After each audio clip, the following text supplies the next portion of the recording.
তুমি এত বড় মহান সৃষ্টিকর্তা আল্লাহ, তিনি তোমারে বলছে সেজদা দিতে, নামাজ পড়তে। তোমার মতো নিকৃষ্ট হাইওয়ান, গাদ্দার, অসভ্য জানোয়ার, তুমি এত বড় মালিকের আল্লাহকে এতবার বললো, এতবার বললো, এতবার বললো। প্রতিদিন আজান দেয়, প্রতিদিন প্রতি বেলায় আজান দেয়। তুমি কত বড় শক্ত গাদ্দার, কত বড় শক্ত বেঈমান। আরে বেনামাজি বেটা, তুই ফেরাউনের থেকে খারাপ বেটা, তুই নমরুদের থেকে খারাপ বেটা। তুই এত বড় আল্লাহকে কিছুই মনে করো না। আল্লাহ তোকে সেজদা দিতে বলছে, গাদ্দারে কয় দেব না। তোমার মতো মালিক কিতা করতে আরো চাও? তো আল্লাহ বলে, তুই তো মনে হয় আমার চাইতে বেশি ক্ষমতাবান, কারণ তুই তো আমার একটা ডাকে সাড়া দেও নাই। তো এখন তোর আব্বারে রুহু ফিরাই নে, দে তোর বাপের রুহু ফিরাই নে। এই জন্য এই পৃথিবীর সবচেয়ে বড় বেয়াদব বেনামাজ। মনে রাখবে, এই পৃথিবীর সবচেয়ে বড় বেয়াদব, নিকৃষ্ট হাইওয়ান, এই পৃথিবীর সবচেয়ে নিকৃষ্ট জানোয়ার, যার কপালে সেজদা। এটা শুধু জানোয়ার না, বরং জানোয়ারের চাইতে নিকৃষ্ট।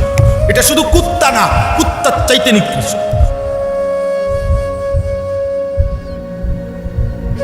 এটা শুধু জানোয়ার, জানোয়ারের চাইতে নিকৃষ্ট। তো মানুষ তো দূরে থাক, এটা কোনো পশুও, কারণ কুত্তার উপরে সেজদার আদেশ নাই, এই জন্য কুত্তা সেজদা দেয়। কথা বলে না, কুত্তারে সেজদা দিতে বলছে, কুত্তা সেজদা দেয় না কেন? পরে সেজদা দিতে বলে নাই, আর তুই নাফরমান সেজদা দাস না কেন? এই বেনামাজি নাফরমান, ভাত খাও মনে করছো ভালো আছে? ভাত তো কুত্তাও খায়। লজ্জাস্থানের চাহিদা পূরণ হয় বেডি দেখে দেখা, উলঙ্গ ছবি দেখে দেখে। নিজের লজ্জাস্থানের চাহিদা পূরণ হচ্ছে, নিজের হাত নিজের লজ্জাস্থানে নষ্ট করে দিতেছ। এমন চাহিদা তো কুত্তারও পূরণ হয়, কুকুরেরও তো বাচ্চা হয়। কুত্তার চাহিদা পূরণ না হলে বাচ্চা হয় কেন? যদি মানুষের বাচ্চা হয়ে থাকো, যদি মুসলমানের ঘরে জন্ম নিয়ে থাকো, যদি এক আল্লাহকে চিনো, সেজদা দিও, সেজদা দিও, সেজদা। পরিষ্কার বলুন, পরিষ্কার বলুন। বেনামাজির চাইতে নিকৃষ্ট কোনো বেয়াদব হয় না। বেনামাজির চাইতে বড় কোনো হাইওয়ান, জন্তু, জানোয়ার, পশু পৃথিবীতে আর কেউ, ওর চাইতে বড় বেহায়া আর কেউ। যে মহিলা বেপর্দা, মহিলাদের মধ্যে সবচেয়ে বড় নিকৃষ্ট হলো যে বেপর্দা, বেহায়া না, ওটা পচা দুর্গন্ধযুক্ত একটি বস্তু, খবিস, এটা খবিস। যেই মহিলা বেপর্দা, এটা খবিস। আল্লাহ বলছে আল খবিসাত, এটা খবিস। বেহায়া নারী খবিস, চরিত্রহীন নারী, এটা খবিস। পাউডার না, এটা পাউডারের যদি বালতিতে সুবায়, এটা খবিস। ফেয়ার এন্ড লাভলির বালতিতে যদি বেডিরে সুবানি দেয়, এরপরেও এটা খবিস, খবিস। তার চোখ, তোমার কাছে মনে হয়েছে তার মুখ পাউডার দিয়ে সাজাইছে, না না, তার ওই চেহারায় পায়খানা। নর্তকীর ওই চেহারার মধ্যে পায়খানা, বেহায়া নারীর চেহারার মধ্যে পায়খানা, মেকআপ।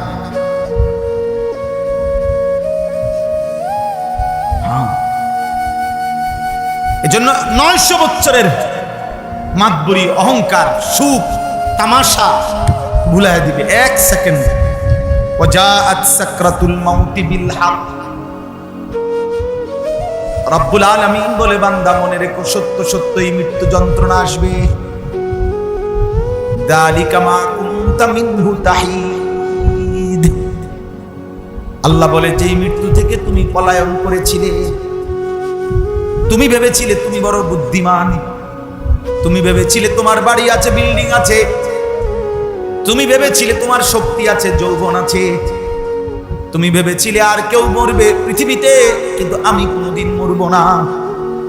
আমার বাপ ভেবে দেখো তো, যদি তোমরা সবাই ফজরের নামাজ পড়তা, কতটা সুন্দর হইত। যদি তোমরা সবাই 5 ওয়াক্ত নামাজ পড়তা, খোদার কসম ইসলামের বিজয় আরো আগেই হয়ে যায়।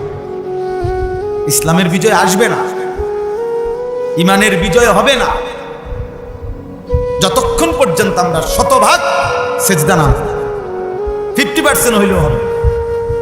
এই চিৎকার চেঁচামেচি স্লোগান মিছিল মিটিং এগুলোই হবে, কিন্তু আল্লাহ পাক বলছে বাবুরে আমার ওয়াদা, আমার ঈমান শতভাগ বুঝাই দিতে হবে, আমল শতভাগ বুঝাই দিতে। কোরআন শরীফে সূরা নূরের মধ্যে আছে ওয়াদাল্লাহুল্লাযীনা আমানু ওয়া আমিলুস সালিহাত লা ইস্তাখলিফান্নাহুম ফিল আরদ। 3 সিট দিয়া ইসলাম বিজয় হবে না, 3টা আসন দিয়া 4টা আসন দিয়া 3জন এমপি দিয়া 4জন এমপি দিয়া ইসলাম বিজয় হবে। শতভাগ সেজদা দিতে হবে। আপনারা কল্পনা করেন, ছেলেরা তোমরাও কল্পনা করো, বাবারাও কল্পনা করেন, বলেন তো মনে করেন একটা মিনিট মনে মনে ভাবেন যে নবীজি সাল্লাল্লাহু আলাইহি সাল্লামের সামনে মনে করেন 10,000 সাহাবী একসাথে বসছে। ভাবেন একটা কথা, কত হাজার সাহাবী? আচ্ছা, তো 10,000 সাহাবী বসার পর এবার ভাবেন তো সিরিয়াল দেয় যদি, তো যার সিরিয়াল হবে 1 আর যার সিরিয়াল হবে 10,000। এইবার বলেন একটা মানুষ, সবাই বলেন, ছেলেরা তোমরাও ভাবো যে এই 10,000 সাহাবীর মধ্যে 5 ওয়াক্ত নামাজ পড়তেন কয় পার্সেন্ট? কত ভাগ? 10,000 সাহাবীর মধ্যে হালাল হারাম পাক নাফাক শরীয়তের বিধান মেনে চলতেন কয় ভাগ? শতভাগ। প্রথম সাহাবী যিনি, তিনি যেমন 5 ওয়াক্ত নামাজ পড়তেন, 10,000 নম্বর যিনি, উনিও 5 ওয়াক্ত নামাজ। প্রথম সাহাবী যিনি, তিনি যেমন মিথ্যা, চুরি, ডাকাতি, জিনা, ব্যভিচার, মদ, জুয়া, সুদ, ঘুষ, কিস্তি, হারাম থেকে বাঁচতেন, তো 10,000 নম্বর সাহাবীও বাঁচতেন সমান। এই কারণে উনারা যখন ঈমান আমল শতভাগ বুঝাইয়া দিছে, তো আল্লাহ তাআলা ইসলামের খেলাফত সারা পৃথিবীতে উড়াইয়া দিছে। আজকে ছেলেরা তোমরা বুঝতেছো না বাবা, আমরা বেশি চিন্তিত হতে পারে তোমাদের যাদের বয়স 16 বছর, 18 বছর, 20 বছর, আর আমার বয়স 44 বছর। স্বাভাবিক হিসাব হইল, অস্বাভাবিক তো হইতে পারে আগে পিছে, কিন্তু স্বাভাবিকভাবে তোমরা আমাদের চাইতে আরো বেশি দিন বাঁচবা, আর আমরা তোমাদের চাইতে আগে চলে যাব। 60 বছর বয়স যেই তাসার এখন, উনি আর বেশি দিন থাকবে না, আগামী 10-20 বছরের ভিতরে উনি চলে যাবে কবরে স্বাভাবিকভাবে। আর গেলে তো এখনো যাই যেতে পারে, সেটা হলো অন্য। কিন্তু তোমরা হইতে পারে স্বাভাবিক হায়াত পাইলে আরো 40 বছর বাঁচবা, 50 বছর বাঁচবা। তোমরা ছেলেরা বলো তো, এই মুহূর্তে তোমাদের সমবয়সীদের চরিত্র যদি হয় এত নিকৃষ্ট যে শত শত ছেলে তোমরা 1 ওয়াক্ত নামাজও পড়ো না, 365 দিনে কোনোদিন ফজরের নামাজ পড়ো না, সারা রাত নারী ছবি, মোবাইলে উলঙ্গ দৃশ্য দেখো, জিনা, ব্যভিচার অথবা মদ, জুয়া, নেশা, গাঞ্জা এই নিয়ে পড়ে আছো, অথবা কমপক্ষে নারী দেখে দেখে, উলঙ্গ ছবি দেখে দেখে নিজের হাত লজ্জাস্থানে নষ্ট করছো, হারাম বীর্যপাত হইয়া শরীর নাপাক করতেছ। আমার বাপ, তো তোমার পরবর্তী 20 বছর পরে এর পরের জেনারেশনের অবস্থা কি হবে?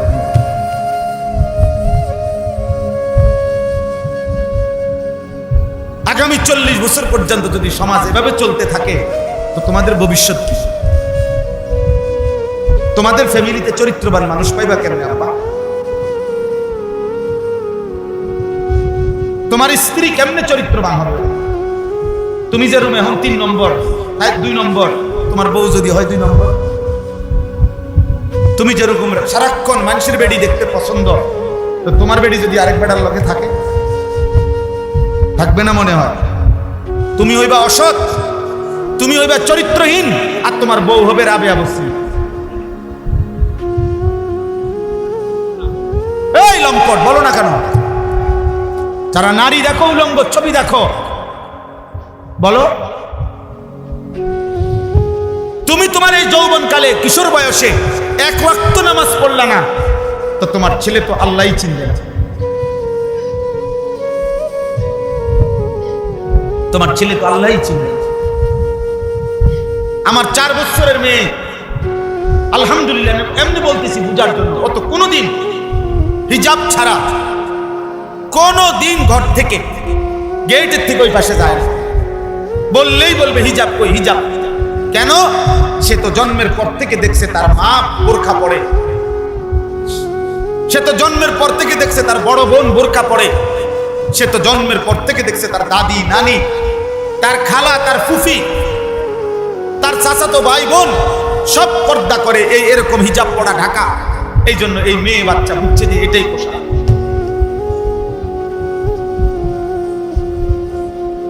এই জন্য ভাইয়া আমার কথা শেষ, স্বীকার করি আর না করি আমাদেরকে মরতেই হবে।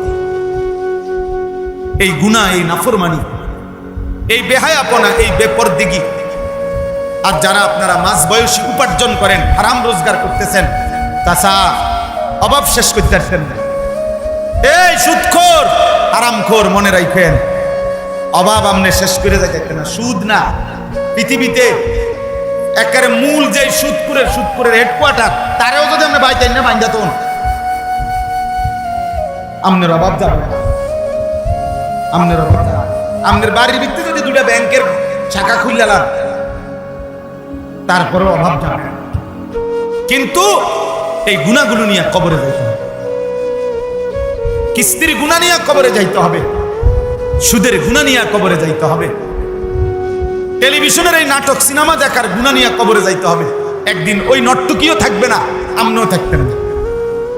যে ছবি দেখছেন ওই বেডিও একদিন পৃথিবীতে থাকবে না, আপনিও থাকবেন না।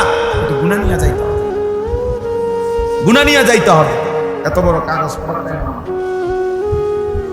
জি, অতএব এটা জরুরি, এটা জরুরি। অতএব আজকে এটাই কথা।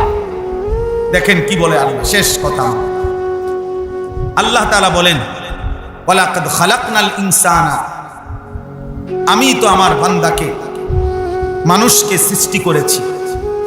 ওয়া না'লামু মা তুওয়াসবিসু বিহি নাফসুহ, আল্লাহ বলে প্রত্যেকের অন্তরের গভীরে যেই কথা, গুনাহের কুমন্ত্রণা, মনের যত কুচাহিদা, আমি সেটাও জানি। তাহলে আল্লাহ আমাদের অন্তরের গভীরে যেটা আছে সেটা জানেন।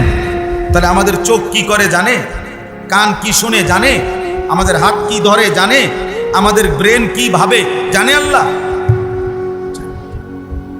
জানে। রাতে জানে, দিনে, আলোতে, অন্ধকারে, একাকিতে, গোপনে, প্রকাশ্যে। আল্লাহ দেখে না কখন, আল্লাহ জানে না কখন, আল্লাহ বোঝে না কখন। ওয়া না'লামু মা তুওয়াসবিসু বিহি নাফসুহ ওয়া নাহনু আকরাবু ইলাইহি মিন হাবলিল ওয়ারিদ। এরপরে আল্লাহ তাআলা বলেন, বান্দা, এই যে আমাদের শরীরের উপরে পশম, এরপরে চামড়া, এরপরে গোশত, এরপরে রক্ত। এই যে রক্ত চলে ভিতরে, রক্তের একটি ভিতরে অনেকগুলো শিরা আছে, রক্ত চলার রগ। এগুলা স্যালাইনের লতার মতো সারা দেহের রক্ত সঞ্চালন করে, রক্তর সার্কুলেশন হয়। মানুষের রক্তের সাথে এক ধরনের শিরা উপশিরা আছে, যেগুলোর মাধ্যমে সারা দেহে রক্ত প্রবাহিত হয়। এগুলারে বলে ওয়ারিদ। এগুলো ছিঁড়ে গেলে, কাইটা গেলে কিছুক্ষণ পরেই এই লোকটা মারা যাবে। তো আল্লাহ তাআলা বলে, বান্দা, যেই শরীরের ভিতরে যে রগ রেশাগুলোর মাধ্যমে, শিরা উপশিরার মাধ্যমে তোমাদের রক্ত সঞ্চালন হয়, আমি আল্লাহ ওই রগ শিরা উপশিরার চাইতেও বেশি কাছে, আমি তার চাইতেও বেশি তোমার কাছে। কাজে তুমি আমারে ফাঁকি দিবা কেন? 4 নাম্বার, ইয ইয়াতালাক্কাল মুতালাক্কিয়ানি আনিল ইয়ামিনি ওয়া আনিশ শিমালি কাঈদ। আল্লাহ বলে, তোমার ডানে বামে আমার 2 জন ফেরেশতা 24 ঘন্টা আছে। কথা বলে না? 5, মা ইয়ালফিজু মিন কাওলিন ইল্লা লাদাইহি রাকিবুন আতীদ। তোমার মুখ দিয়া, জবান দিয়া ভালো মন্দ, উপকারী অপকারী যখন যা বের হয়, আল্লাহ বলে তাও আমার আরেকজন ফেরেশতা আলাদা লিখে রাখছে। জিকির দাও, করো আর গালি দাও, ভালো মন্দ বলো, যাই লিখছে। তাহলে এই পাঁচটা কথা আল্লাহ বলছে। এক, আমি তোমাকে সৃষ্টি করেছি। দুই, তোমার অন্তরের গোপন বিষয়টাও আমি জানি। তিন, আমি তোমার শরীরের রগ রেশার চাইতেও বেশি কাছে আছি। চার, তোমার ডানে বামে আমার দুইজন ফেরেশতা আছে।